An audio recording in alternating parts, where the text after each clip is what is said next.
기업으로 주신다고 분명히 약속하셨다. 내 나이가 지금 85세인데 하나님의 약속대로 지금까지 살아있다. 그리고 이제 가서 그 땅을 취하려 한다. 왜냐하면 이 땅은 하나님이 나에게 이미 주신 땅이기 때문에 하나님의 약속이 여기에 있다.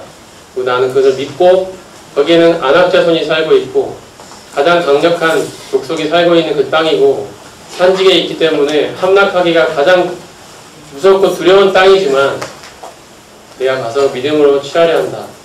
하나님이 나와 함께 하실 것이다. 이렇게 믿고 갈렙의 나이 85세에 나갔던 것입니다. 여러분, 우리가 지금 살아가는 삶은 결코 평탄하거나 아무런 문제가 없는 그러한 종류의 땅이 아닙니다. 지금 갈렙이 가서 취하려 했던 땅은 가장 강력한 아낙 사람이 버티고 있었다. 그리고 함락하기가 가장 어려운 산지에 있는 방해 요소가 분명히 존재하고 있던 땅입니다. 우리의 삶에도 많은 어려움들이 실제로 살아가면서 존재합니다.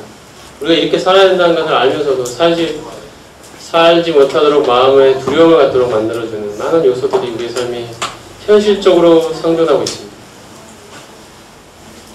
우리의 삶은 믿지 않은 사람들과 똑같은 종류의 문제에 매일매일 부딪히며 살아갑니다. 그런 것들을 하나님이 없애주시는 게 아닙니다. 없애주시지 않았습니다. 그것은 우리도 믿지 않은 사람들을 똑같이 경험하고 맞부딪혀 살아가야 되는 현실입니다. 그런데 다른 점은 무엇입니까? 다른 점이 있습니다. 그리고 그게 중요합니다.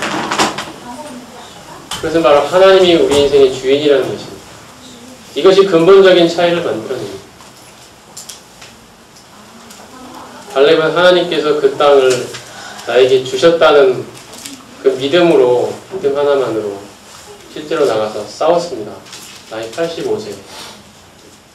세상은 세상 나름대로의 법칙대로 흘러갑니다.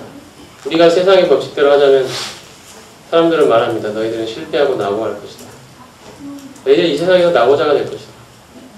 가진 것 하나 없이 사람들에게 무시당하고 결국 그렇게 끝나고 버리는 인생이 될 것이다. 끊임없이 우리들에게 말합니다. 거기에는 여전히 안악자손이 살고 있습니다. 세상은 진짜 우리를 집어삼키기 위하여 큰 입을 벌리고 우리에게 다가옵니다. 이러한 때 우리에게 필요한 것이 무엇입니까? 바로 믿음입니다. 믿음 하나로 우리는 살아가는 것입니다. 하나님은 눈에 보이지 않지만 우리는 하나님이 반드시 계시며 그분께서 우리를 구속하신 분이시며 그분이 우리의 주인이며 그분이 나의 삶을 책임지고 인도하시는 분이라는 사실을 믿습니다.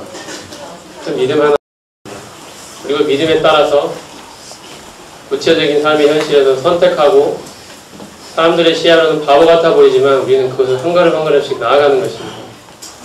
하나님께서 이미 가나안 땅을 우리에게 주셨기 때문입니다. 우리는 그것을 믿고 취합니다. 하나님이 거기에 하나님으로 존재하시는 그 삶, 하나님이 하나님답게 높임을 받고 인정을 받으시는 삶, 하나님이 하신 말씀이 존귀 여김을 받는 삶, 그것이 바로 하나님 우리를 불러주신 부르심의 목표요, 우리를 애굽에서 건져내신 이유입니다. 이렇게 믿고 순종할 때 14장 15절 맨 마지막 말씀이었습니다. 그 땅에 전쟁이 그쳤다.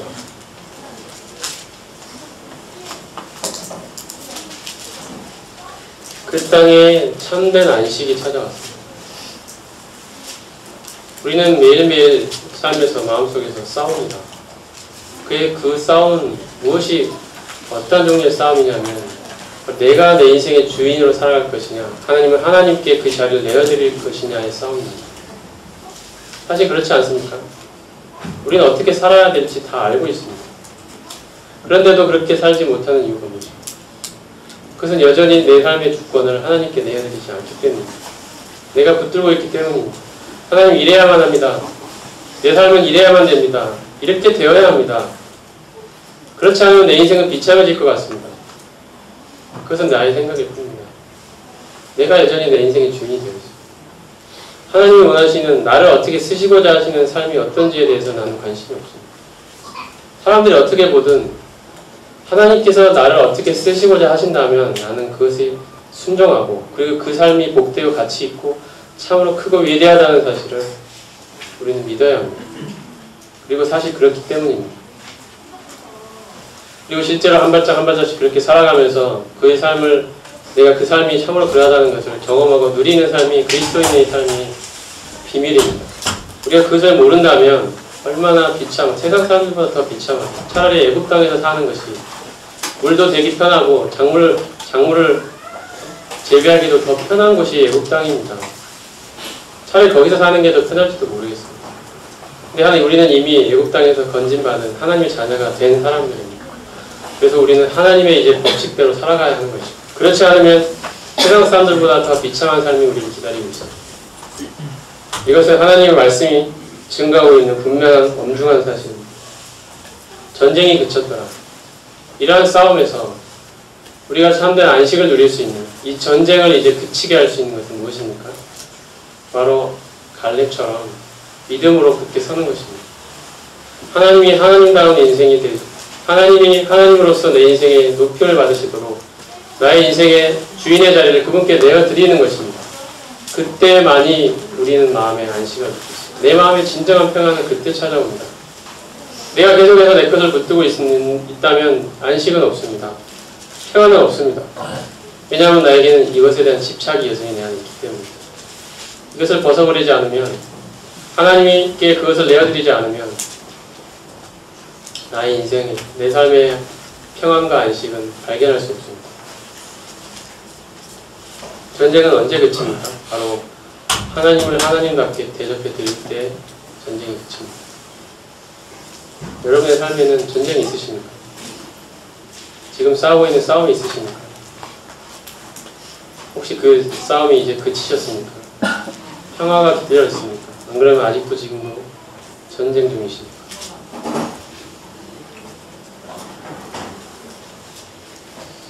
요새 그 뉴스를 뜨겁게 달고 있는 게 법정 스님이시죠. 법정 스님께서 입적하셨는데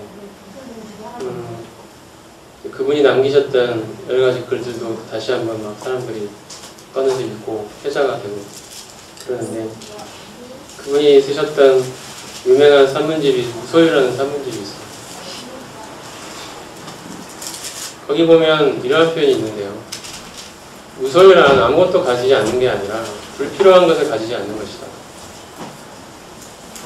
사람에게 물건이 생기면 거기에 마음이 쓰이게 되고 거기에 집착이 생기고 내가 그 물건으로부터 자유롭지 못하게 된다. 그래서 무소유라는 것은 자기를 비우고자 하는 것입니다.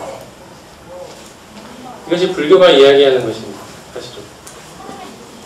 그리고 사람들이 거기에 그런 이야기들을 신기하게 생각하면서 또 그런 사람들의 이야기를 존경하고 따르는 이유는 우리가 지금 살고 있는 세상이 하나라도 더 갖기 위해서 아웅다웅하면서 각축하고 남의 것을 뺏기 위해서 노력하고 애쓰고 투쟁하고 있는 삶이기 때문에 그렇습니다. 그러한 삶을 살고 있는 대부분의 사람들이 살고 있는데, 그런 이야기를 하는 분들의 이야기가 진짜 무슨 맑고 아름다운 영혼처럼 사람들 표현을 하자면 들리는 것이죠.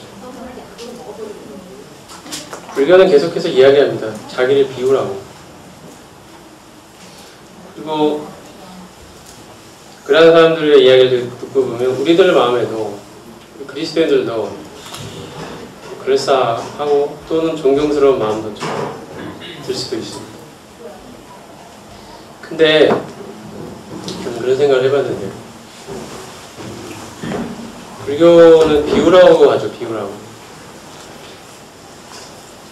그리고 계속 자기를 비워서 자기로부터의 자유를 얻는 것이 해탈이고 열반이라고 합니다. 근데 자기를 비우고요, 무엇으로 채워지는 것이 없습니다. 하나님은 무슨 말씀을 하시냐면 자기를 비우고 하나님으로 채워지는 것이 참된 가치 있는 인생이라고 말씀하십니다. 내가 없어지고 하나님이 나의 전부가 되고 있는 이러한 삶이 하나님이 말씀하시는 그리스도인입니다.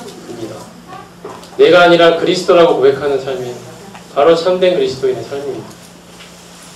내가 없어지고 하나님으로 채워지는 삶. 이미 하나님께서는 그런데 우리를 십자가에 못 박게 하심으로써 나를 죽이시고 이제 하나님이 내 안에서 사시는